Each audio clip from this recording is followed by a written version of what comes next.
अब हम तीसरे दोहे की ओर चलेंगे। सुन लीजिए दोहा। एक ही साधे सब सधे, सब साधे सब जाय। रहीमन मूल ही सींजबो, फूलै फलै अधाय। एक बार भी पढ़ लीजिए।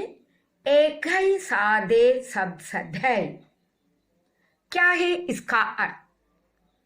एक ही साधे सब सधे, एक ही एक, सधे साधते हैं, साधना। एक ही साधे का अर्थ है यदि एक काम हम करते हैं, एक ही साधे,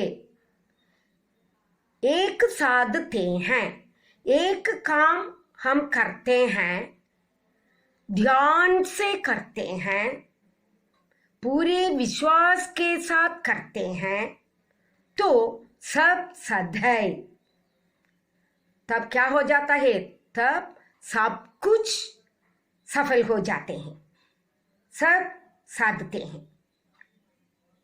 यह हम बताया है बच्चों, जब हम एक काम करते हैं तो हमारा पूरा ध्यान उसी काम पर ही होना है। एक काम करते समय दूसरे काम के बारे में कभी भी चिंता मत करना, क्योंकि यदि एक काम करते समय दूसरे काम हम करते हैं तो जो काम अब करते हैं ना, उसमें सफलता नहीं मिलेगी। यही कहते हैं एक ही साधे, तो एक पर विश्वास रखना, एक काम पर विश्वास रखना, तब सब कुछ सफल हो जाते हैं, सब सधे, सब संभव हो जाते हैं एक करने से।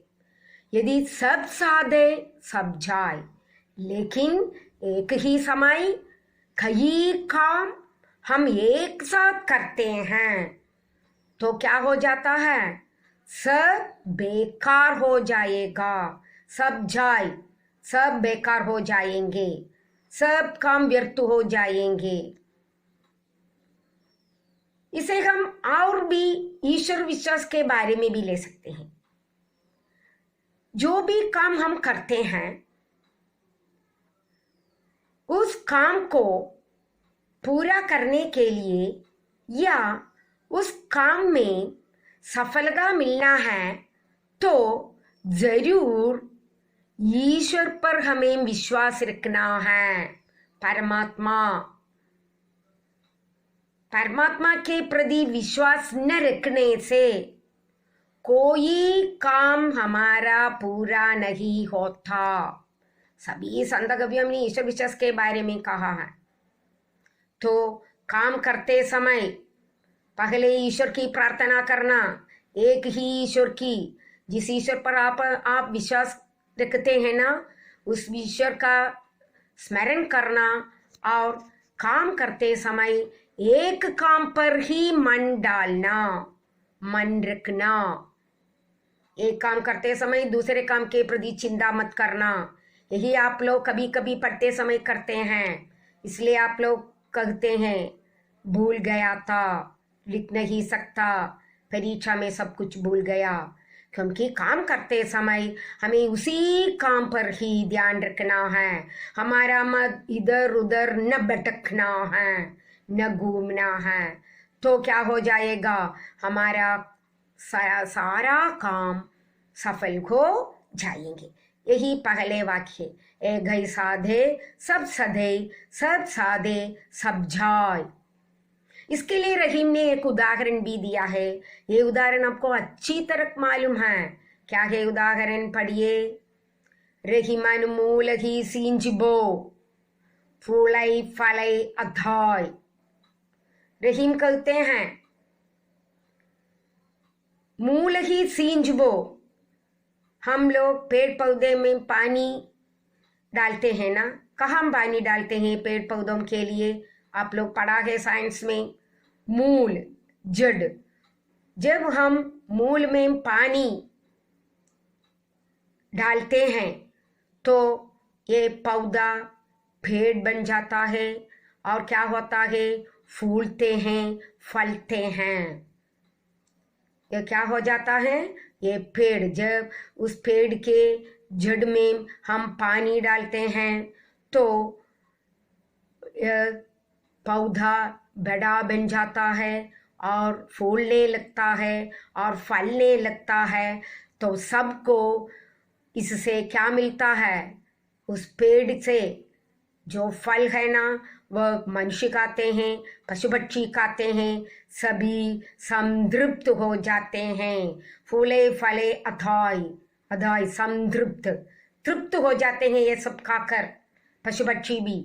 ऐसे भी हमें करना है, हमें ईश्वर पर विश्वास रखकर एक ही समय में एक ही काम करना,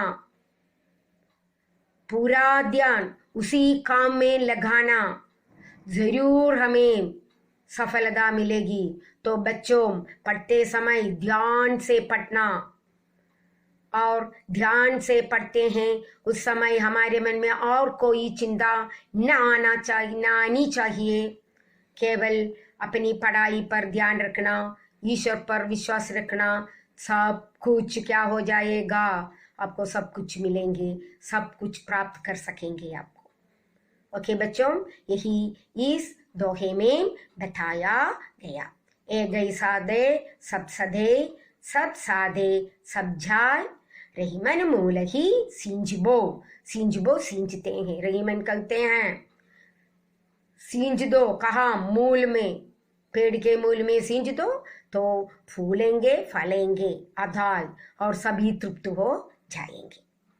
और अगला, चित्रकूट में रिमी रहे, रहीमन अवध नरेश, जा पर विपदा पड़ता है, सो आवत यह देश। यहाँ हमारे रामायण के एक संदर्भ के बारे में बताया गया है रहीम ने। चित्रकूट, आप लोगों को मालूम है ना, रामायण में पिता की आज्ञा के अनुसार राम को 14 वर्ष का वनवास करना पड़ा था, और वनवास के लिए वह गया और वहां उन्होंने चित्रकूट में रहने लगा, चित्रकूट वन में, और वहां रमी रहे, वहां बहुत संतोष के साथ वे रहे चित्रकूट में। रहीम कहते हैं अवध के नरेश, नरेश है, नरेश। आपके शब्दकोश में कविता के पीछे शब्दकोश दिया है, अर्थ दिया है, उसे देखना। अवध के नरेश, अवध के राजा श्री राम वनवास के लिए जब गया तब चित्रकूट में रहते थे और वहां संतुष्ट होकर वे रहे थे। तो रहीम कहते हैं जा पर विपदा पड़ता है, जिस पर विपदा पड़ता है, जिसके जीवन में विपत्ति आते हैं, आपत्ति आती हैं, तो वे क्या करते हैं, रहीम कहते हैं सो आवत यक देश, सो जिसके जीवन में आपत्ति आते हैं वह चित्रकूट में आकर रखते हैं, ऐसे रहीम कहते हैं। क्योंकि श्री राम के जीवन में भी क्या आ गई थी, आपत्ति का समय आ गया था, इसलिए वनवास करना पड़ा। तो वनवास के समय चित्रकूट में रहे। तो रहीम कहते हैं जिस पर विपदा आते हैं वे चित्रकूट में आकर रहते हैं, यह उसकी काव्य भावना है। इसमें उन्होंने रामायण के एक संदर्भ के बारे में बताया। सो चित्रकूट में रमी रहे, रहीमन अवध नरेश, जा पर विपदा पड़ता है, सो आवत यह देश। सो अच्छी तरह ये दोनों दोहे पढ़ लीजिए और 5वें दोहे की ओर चलेंगे।